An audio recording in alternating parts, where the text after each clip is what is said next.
সংসারে সকলের মনে বাসনা থাকে তারা যেন ধন অর্জন করতে পারেন।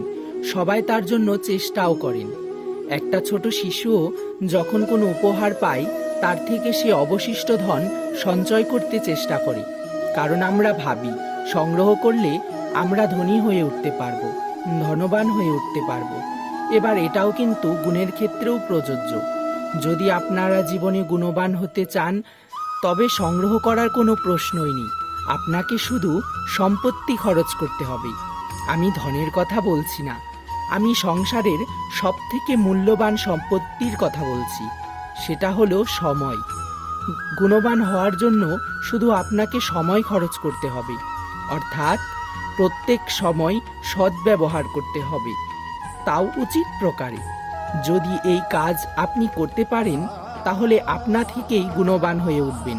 আর একবার যদি গুণবান হয়ে উঠতে পারেন তাহলে ধনবান হতেও বেশি সময় লাগবে না।